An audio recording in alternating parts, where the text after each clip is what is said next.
किसी जंगल में एक कालू कौवा और उसकी पत्नी गोरी कौवी रहते थे। एक दिन कौवे की पत्नी कौवे से कहती है, कालू पति जी, अब तो पक्षी भी बहुत सियाने हो गए हैं, थोड़ा सा भी भोजन अपने घोंसलों में नहीं रखते। रखेंगे भी तो कैसे? उन्हें पता तो चल गया है कि हम तमाम पक्षियों का भोजन चुरा लेते हैं। परंतु मुझे भी गोरी कहते हैं, ऐसे आराम से तो मैं भी नहीं बैठूंगी। अब क्या नई शैतानी आ गई है तुम्हारे दिमाग में गोरी? कालू जी, सब पक्षी पहाड़ों पर बैठे अपना भोजन खाने वाले हैं। चलो हम जाकर उन्हें डरा कर वहाँ से भगा देते हैं और उनका भोजन खा लेंगे। वो कैसे पत्नी जी? हम कैसे डराएंगे उन्हें? बस तुम मेरे साथ चलो। फिर गोरी कौवी और कालू कौवा पक्षियों के पीछे पहाड़ों पर जाते हैं। वो बहुत तेज तेज उड़ते हुए पक्षियों के पास जाते हैं। भागो भागो पक्षियों, अगर अपनी जान प्यारी है तो भागो यहाँ से। क्या हुआ गोरी, सब ठीक तो है?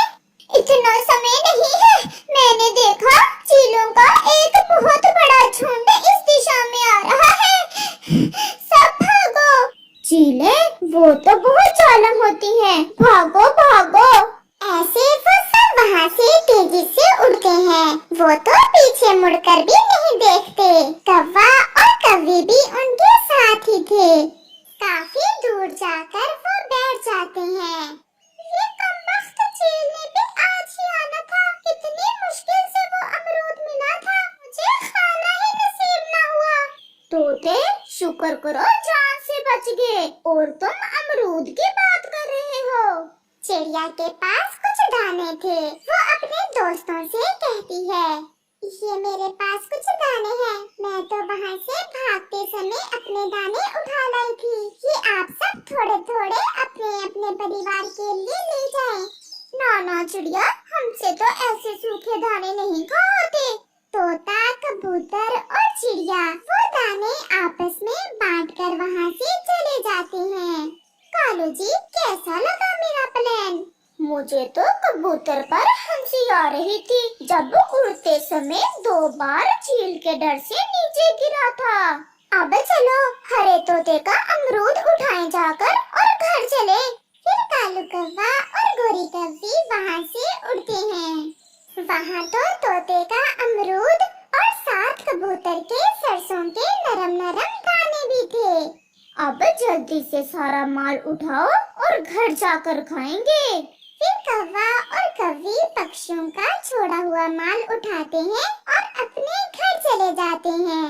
दूसरे रोज कालू गोरी से कहता है, गोरी जल्दी चलो, वो सब नदी पर बैठे हैं, उनके पास चावल है।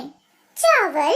चावल तो मुझे बहुत पसंद है, आज शिकारी का नाम लेकर डराते हैं उन्हें।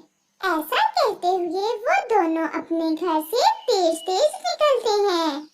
वो फिर से घबराने का नाटक करते हुए नदी पर दूसरे पक्षियों के पास जाते हैं। बच गए, बच गए, उस शिकारी ने तो बंदूक चला ही दी थी। कालू, शिकारी और बंदूक कहाँ है? कहाँ है शिकारी? हमारे पीछे लगा हुआ है और तुम दोनों हमारी तरफ आ गए। अब वो शिकारी इधर ही आ जाएगा, हमें यहाँ से भागना होगा। हमारे चावल? समय नहीं है तोते, छोड़ो चावल, अगर जिंदा रहे तो चावल खाओगे। ऐसे वो सब अपने चावल वहीं छोड़कर भाग जाते हैं। अगर आज हम वहाँ से ना उड़ते तो मारे ही जाते। अच्छा ही किया कालू और गोरी जो आपने उस शिकारी का हमें भी बता दिया, नहीं तो न जाने आज क्या हो जाता। पक्षियों, अब हम सब सुरक्षित हैं, हमें दूसरे जंगल में काम है, अब हमें जाना होगा। ऐसे वो दोनों शैतान कौवे दूसरे पक्षियों को फिर से उल्लू बनाकर वहाँ से वापस नदी पर पक्षियों के चावल उठाने चले जाते हैं। ये हर बुरी खबर का इन कौवों को ही पता चलता है। जरा मैं इनके पीछे जाकर तो देखूं, ये कहाँ जा रहे हैं। ऐसा कहते हुए कबूतर कौवे और कौवी के पीछे जाता है। वो सब बंदूक से तो ऐसे डरे जैसे सच सच में शिकारी बंदूक चलाने ही वाला है। और कबूतर को देखा था। ऐसा कहते हुए वो हंसने लग जाते हैं। पास में ही कबूतर पेड़ के पीछे छुपा सब देख रहा था। तो ये शैतान कौवे हमें उल्लू बना रहे हैं और हम भी पागल ही थे जो उल्लू बन गए। कौवा और कौवी पक्षियों के चावल उठाकर वहाँ से चले जाते हैं। मैंने सब अपनी आँखों से देखा है। वो दोनों हमें नदी से भगाकर वापस जाकर हमारे चावल खा रहे थे और हमारा मजाक बना रहे थे। मुझे तो पहले ही उन शैतानों पर शक था। चलो अब हमें पता तो चल गया कि ये कौवे कितने झूठे और फ्रॉडी हैं। अभी कुछ ही दिन गुजरे थे कि कालू और गोरी सैर सपाटा करते हुए जा रहे थे कि कौवे की नजर जमीन पर जाती है। वहाँ एक प्याले में स्वादिष्ट भोजन पड़ा था। वो दोनों उस भोजन को खाने वहाँ उतरते हैं। कालू जी, ये भोजन तो बहुत स्वादिष्ट होगा, परंतु ये इतना स्वादिष्ट भोजन यहाँ कैसे आया? यहाँ से भी आया, ये बात छोड़ो, जल्दी से खाओ और यहाँ से भाग जाते हैं। कौवे ने अभी भोजन पर अपनी चोंच ही लगाई थी कि वो एक जाल में फंस जाता है। गोरी डर के मारे थोड़ा दूर हो जाती है। गोरी, मुझे बचा लो, मुझे बचा लो, ये भोजन तो किसी शिकारी ने रखा हुआ था। कौवे ने अभी ये बात की ही थी कि दो बड़ी चीलें वहाँ आती हैं। गोरी, जल्दी से दूसरे पक्षियों को मदद के लिए बुलाओ। गोरी, जल्दी जाओ। गोरी वहाँ से भाग जाती है। चील दीदी, मैं कालू कौवा हूँ। दूर से मेरा संबंध आपके परिवार से ही है। छोटी, ये तो कौवा फंसा है जाल में। दीदी, मुझे तो मांस खाए कई दिन हो गए हैं। कौवा है या कौवी, मैं तो नहीं छोड़ूंगी। चील दीदी, आप बड़ी हो, आप बताओ छोटी को कि हम कौवों का मांस बहुत सख्त होता है।